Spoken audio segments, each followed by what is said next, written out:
to JP's Budget Collecting and our weekly look back at CBSI Hot Top 10 from 6 months ago. This week we're looking back at the Hot Top 10 from November 9th, 2018. And I'm recording this on Wednesday, May 8th, 2019. Yeah, 8th.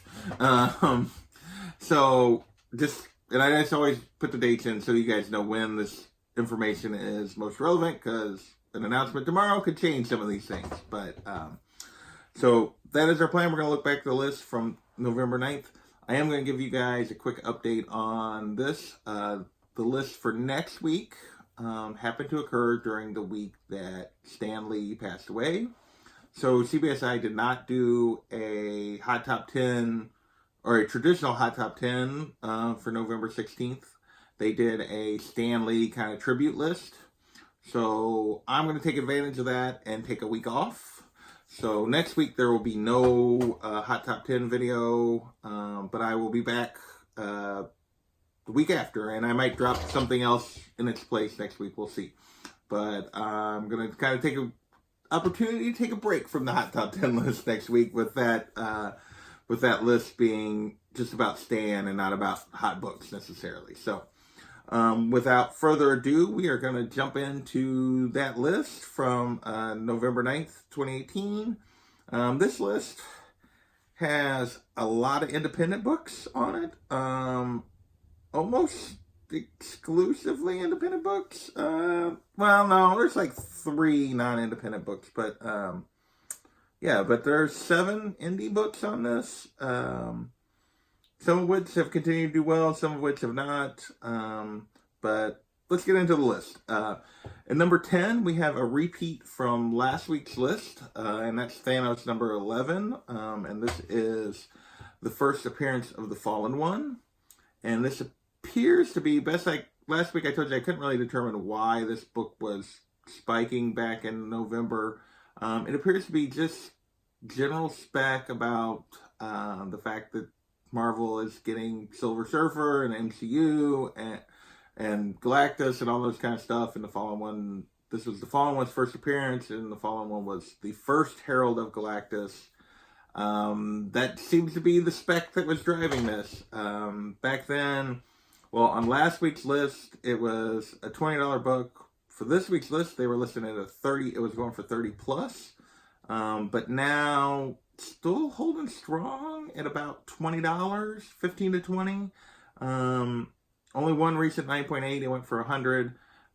But this book continues to kind of hang around about $20 book. So there still appears to be a little spec around the Fallen One. At number 9 on the list is Road of the Dead, number 1. This was simply just kind of a hot indie zombie book. Zombies appear to still be kind of a popular thing. They had kind of a couple of cool covers.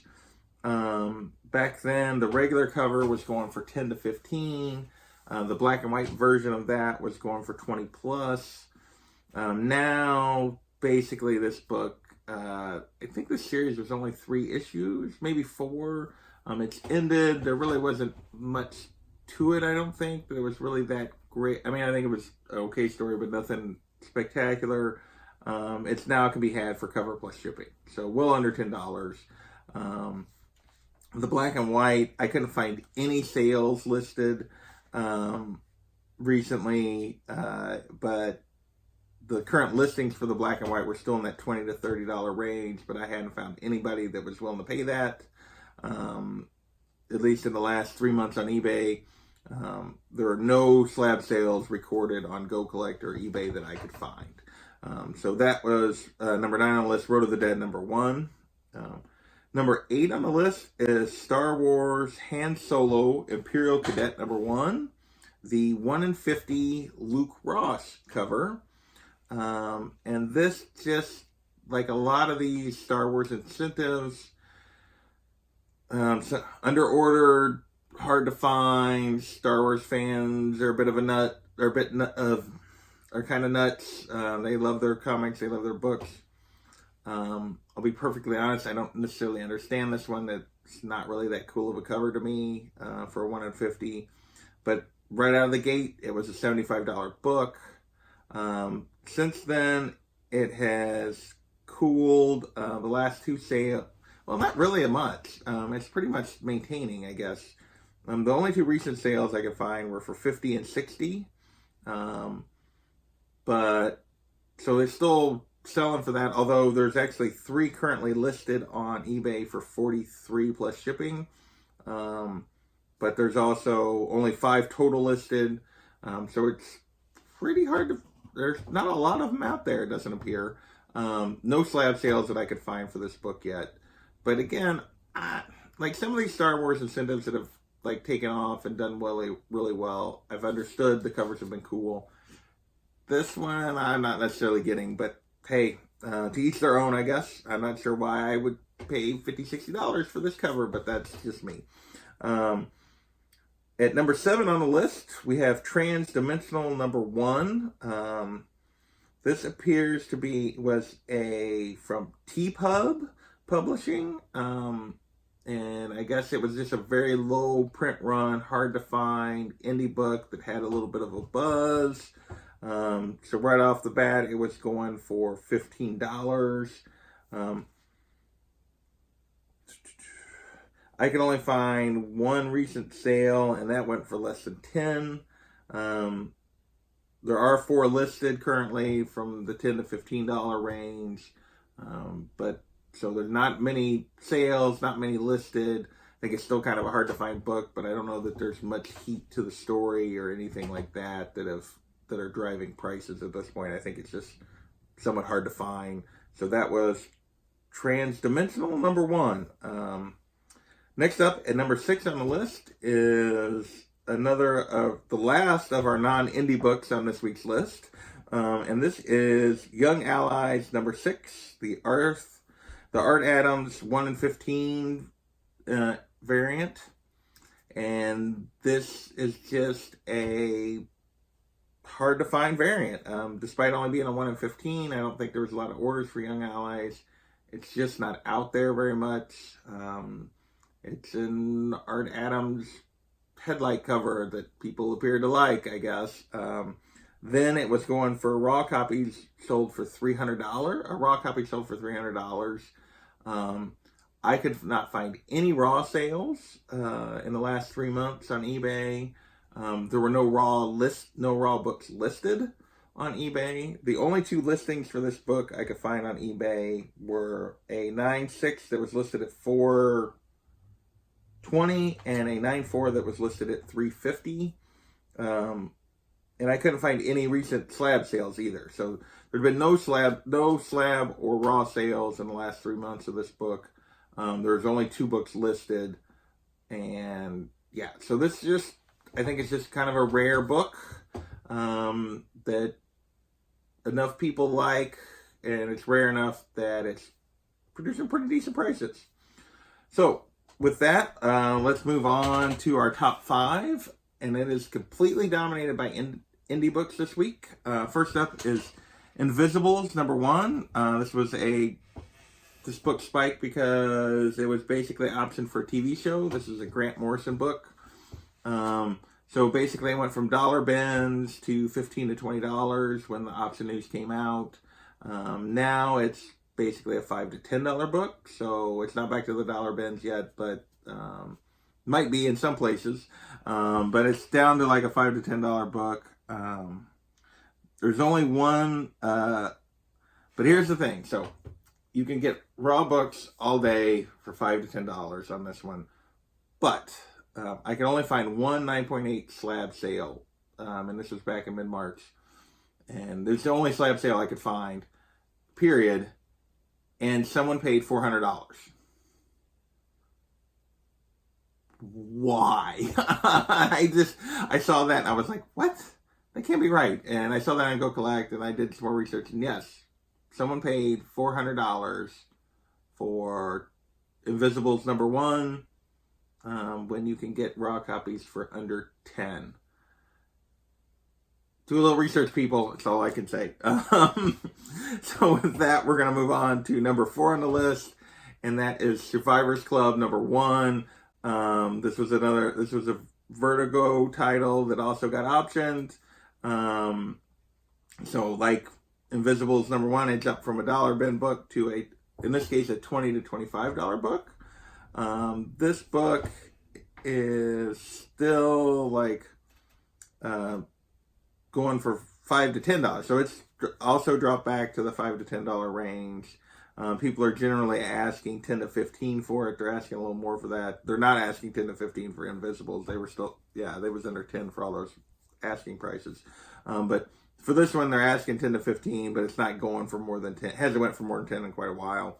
The only slab sale I could find was a 9.4 that went for 20 plus shipping. So not even the cost of slab in that book. There's currently 2 9.8s listed. One at 100, one at 200. There's also some 9.6s and 9.4s, but so that is Survivors Club #1. So it's also dropped back to basically a little over cover plus shipping. You can get you can get a 9.8 for 100. I don't know. I guess it depends on what if the TV show actually gets made and takes off. That might be a bargain, but that was Survivors Club #1. And #3 on the list, we have the top 3 are all Antarctic Press books this week. So this was a big week for Antarctic Press. At #3, we had Rags #2. This was the hot indie of the fall, even though I don't know if the controversy had started at this point. I think this was around the time the controversy with #1 was starting. But this book was going for $30 right off the bat. The Patreon version was going for $45 plus. It was just a hot book. Whether it's for what's inside or what's on the cover, I'm not sure. I never read it. I heard good things about it, but it might just be the covers. I don't know what was driving Rags for sure. But now the first print of #2 is going for $10 to $15 range, and so is the Patreon version. I will say, and I'm going to mention this with the next book as well, there's a lot of different versions of this cover, with different color rags at the top and different symbols along the side. So do your research, know what you're actually buying, whether you're getting a second print or a third print or the Patreon version or whatever. There's several different versions of this. Know what you're buying. It's only even the first prints are only $10 to $15 now. Although most of the listings are actually asking 20 plus for a first print, but they've only been going for 10 to 15. The only slab sale I could find on this one was a 9.8 that went for 35 plus shipping. So not a ton of value remaining with Rags #2. I think this series is kind of really, people have drifted away from it now that it's no longer being made. I think the authors got a little bitter about how the controversy that happened. So that is Rags #2. It was #3 on our list. And #2 on our list is Rags #1, and it seemed to spike because of the release of Rags #2.